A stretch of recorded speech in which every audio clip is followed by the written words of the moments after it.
Weekend afternoon, the siblings in the family invited each other to go out for a snack, like a secret appointment that has become a habit.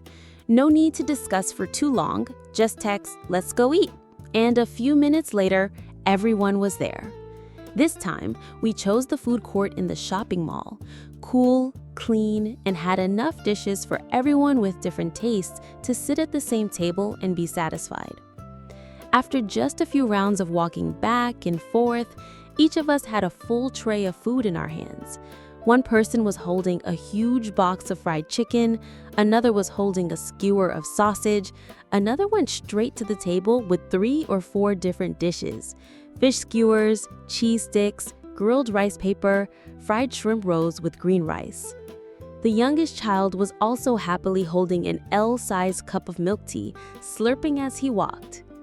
We chose an empty table in the corner, a bit far away but quieter. As soon as we sat down, we started to set out the food. Looking at the table was pleasing to the eye. Each tray was full, colorful, and fragrant. No one said much at first because everyone was busy eating. In the first few minutes, the whole group seemed to be absorbed in the pile of hot, fragrant food in front of them. Each person focused on the dish they chose, occasionally nodding, saying, "uh-huh," or reaching out to ask for a piece from the person next to them. The atmosphere at that time was gently joyful, not bustling and bustling, but cozy and familiar. The crunchy chewing sounds, the rustling of wrapping paper, small laughter mixed with a few comments like, "This dish is better than last time. Hey, who ate all of my shrimp skewers? This milk tea is really great." Small, simple stories, but made the afternoon seem slower. After eating for a while, we started to really chat. Each person told a little about the past week, work, school, random things of the day. Some complained that they were so busy they were about to faint. Some said, "I was stressed, but eating these dishes made me feel lighter." The conversation gradually became more lively, with quick bites of food and unsung, "so delicious" exclamations.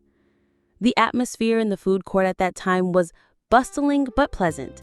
There were also many groups of friends, small families, couples around, but each group had its own story. As for us, in that small corner of the table, no one said anything, but everyone could see clearly this was a precious time.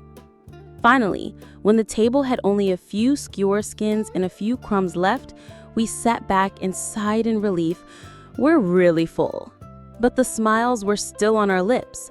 No one said anything, but everyone knew these kinds of meals, although simple, were the things that people would remember for a long time.